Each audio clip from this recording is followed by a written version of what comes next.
Efésios 2, a partir do verso 5, diz o seguinte: Estando nós mortos, ainda mortos em nossas ofensas, nos vivificou juntamente com Cristo.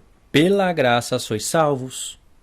E nos ressuscitou juntamente com Ele, e nos fez assentar nos lugares celestiais em Cristo Jesus, para mostrar nos séculos vindouros as abundantes riquezas da sua graça, pela sua benignidade para conosco em Jesus Cristo, porque pela graça sois salvos, por meio da fé.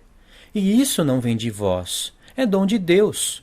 Não vem de obras, para que ninguém se glorie. Algumas pessoas leem esses 4 versos e dizem: olha, a fé que te traz a salvação, ela não vem por obras. Porque se você diz, né, que você tem que praticar alguma obra da fé para ser salvo, logo a salvação está sendo mérito seu, né? E aqui fala que nem a fé é de você, é de Deus. Então não tem que praticar obras para ser salvo. Você sabe de que obras Paulo está falando aqui? Algumas pessoas dizem que não é obras da lei e nem obras da fé. Paulo está falando de qualquer tipo de obra, que a salvação não é mérito do homem. Olha, com certeza a salvação não é mérito do homem. Quem fez um sacrifício foi Jesus. Então isso veio por graça, né? Por graça, porque você não merecia que ele sofresse por causa dos seus pecados.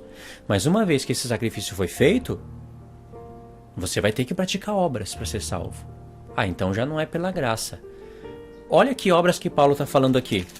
Num contexto não tão longe, Paulo diz o seguinte: porque somos feitura sua. Verso 10, em seguida. Porque somos feitura sua, criados em Jesus Cristo para as boas obras. Quais são essas boas obras? As quais Deus preparou para que andássemos nelas.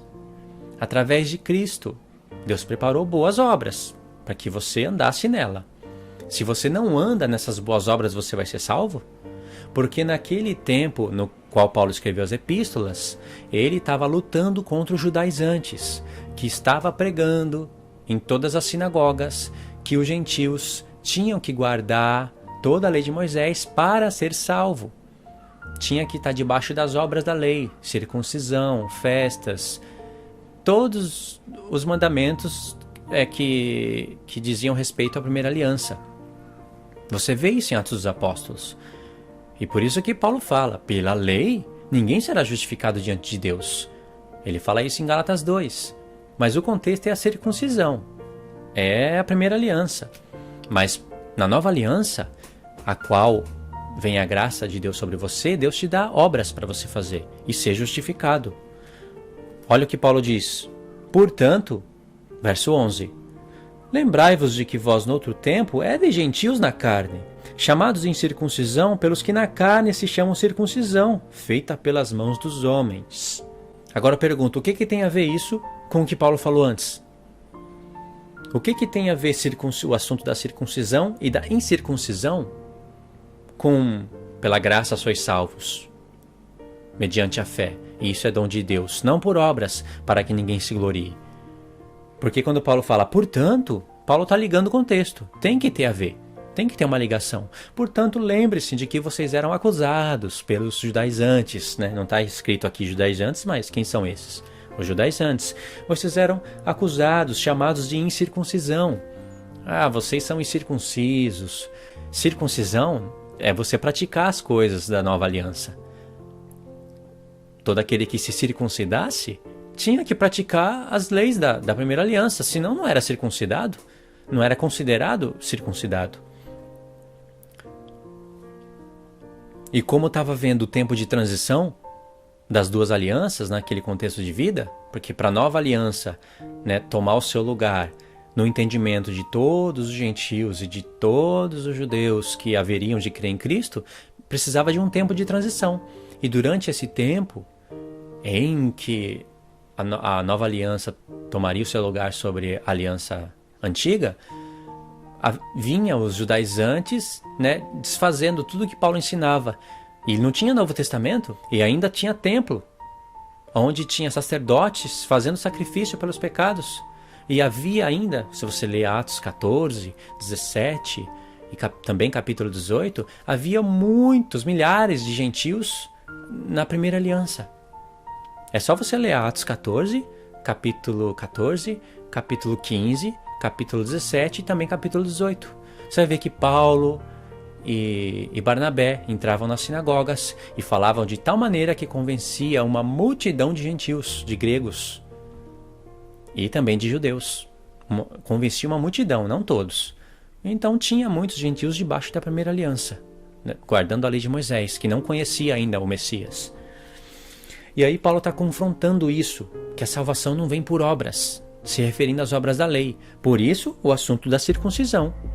Porque se você vivesse naquele contexto de vida e quisesse se circuncidar para ser salvo, você precisaria praticar muitas obras. Para realizar as festas, precisaria do povo trabalhar muito.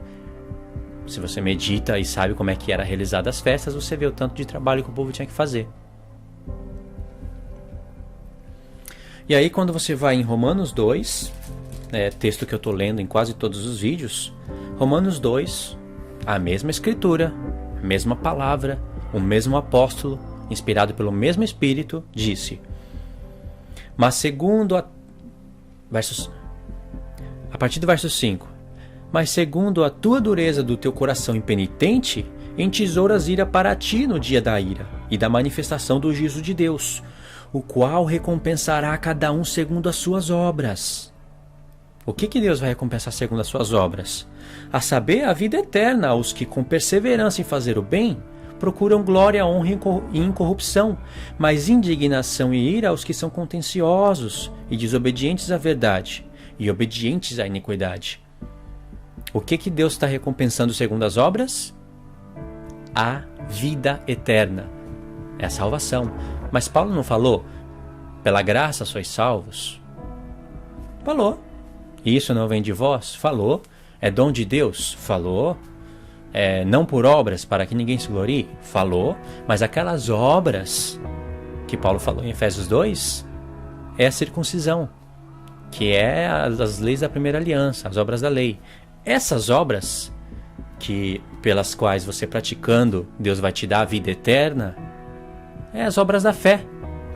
A salvação continua sendo pela fé, porque também Tiago disse que uma fé sem obras é morta, e Deus não te deu uma fé morta.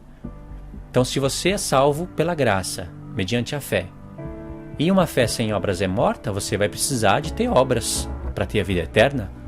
Concordância total.